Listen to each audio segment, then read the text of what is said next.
I'm ASMR Illumination, and this is Sense and Sensibility, Chapter 6.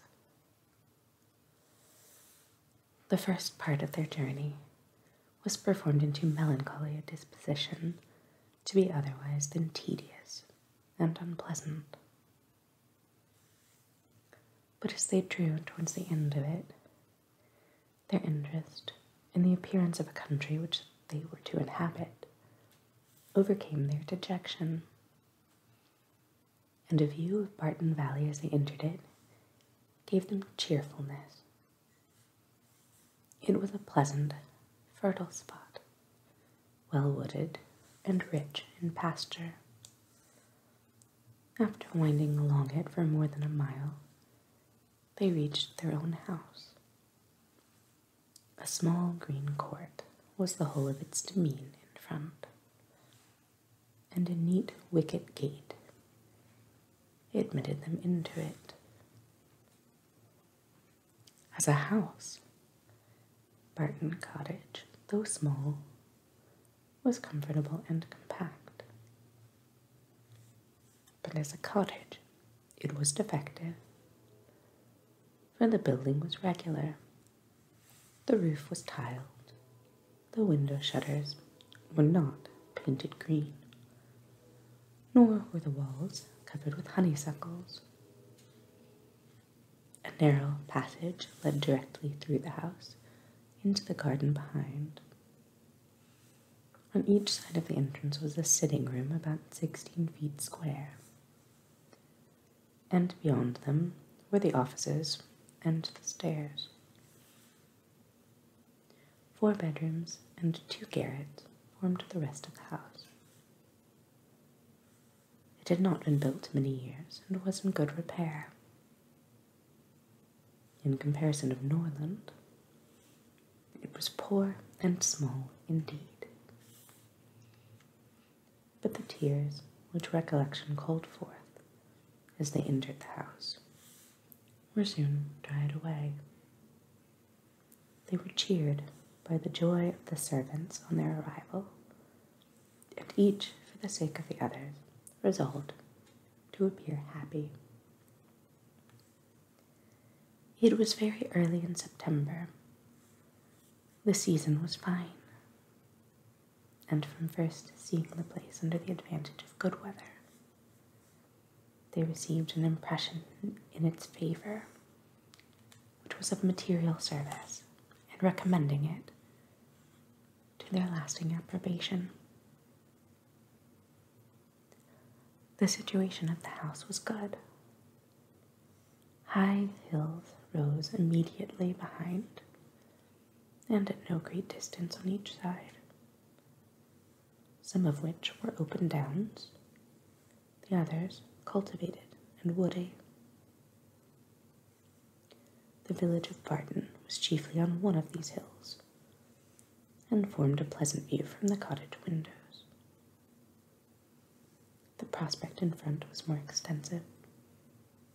It commanded the whole of the valley, and reached into the country beyond. The hills which surrounded the cottage terminated the valley in that direction. Under another name and in another course, it branched out again between the 2 steepest of them. With the size and furniture of the house, Mrs. Dashwood was upon the whole well satisfied, for though her former style of life rendered many additions to the latter indispensable,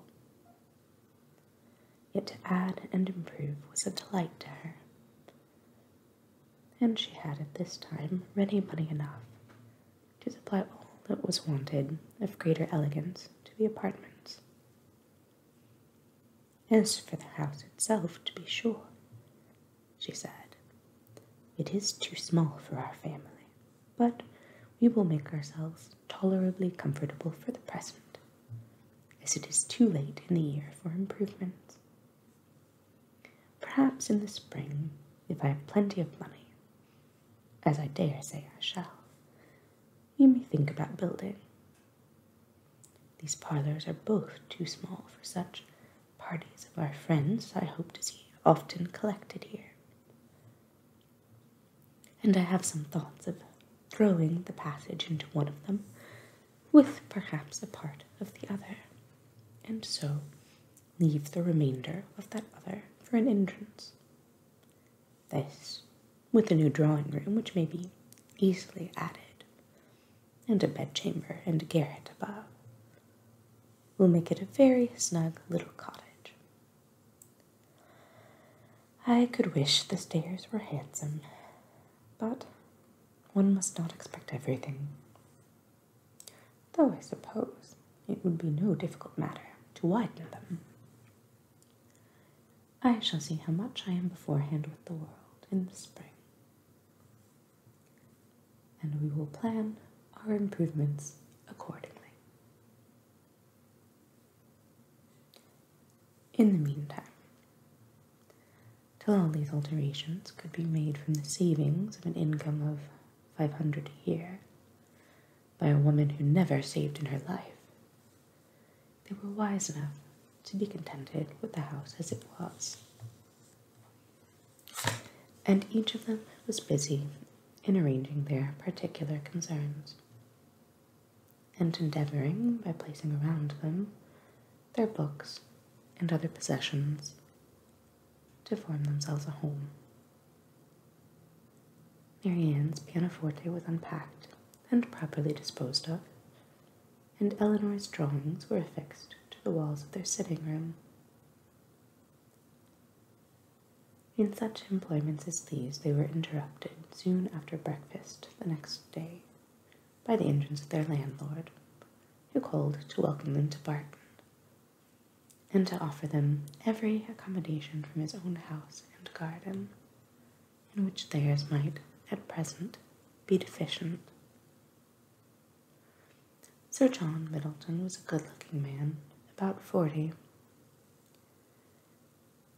He had formerly visited at Stanhill, but it was too long ago for his young cousins to remember him.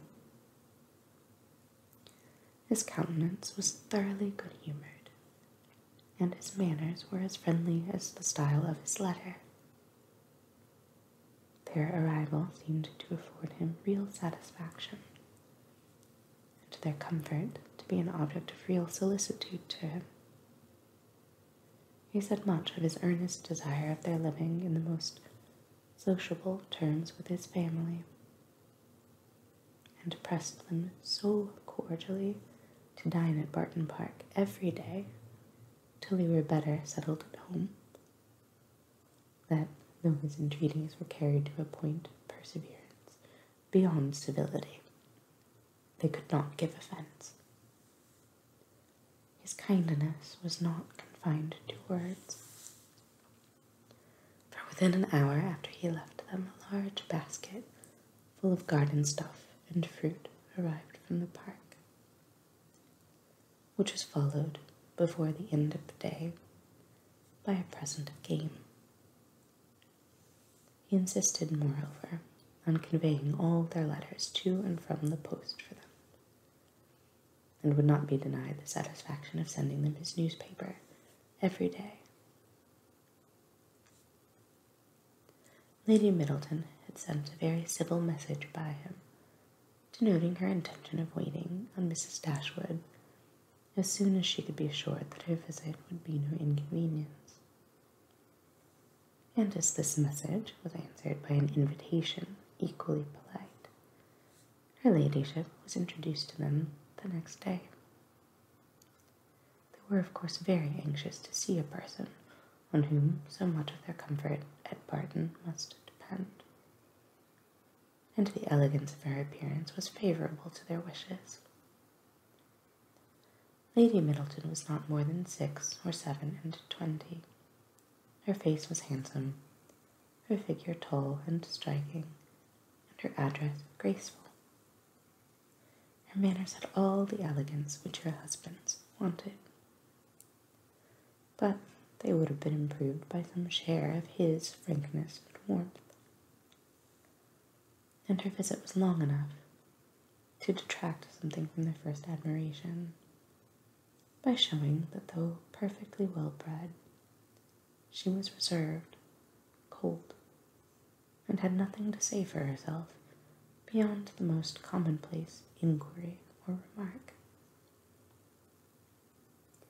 Conversation, however, was not wanted, for Sir John was very chatty, and Lady Middleton had taken the wise precaution of bringing with her their eldest child, a fine little boy about 6 years old, by which means there was one subject always to be recurred to by the ladies in case of extremity, for they had to inquire his name and age, admire his beauty, and ask him questions which his mother answered for him, while he hung about her and held down his head, to the great surprise of her ladyship, who wondered at his being so shy before company, as he could make noise enough at home. On every formal visit a child ought to be of the party, by way of provision for discourse. In the present case, it took up 10 minutes to determine whether the boy were most like his father or mother, and in what particular he resembled either, for of course everybody differed, and everybody was astonished at the opinion of the others. An opportunity was soon to be given to the Dashwoods of debating on the rest of the children, as Sir John would not leave the house without securing their promise of dining at the park the next day.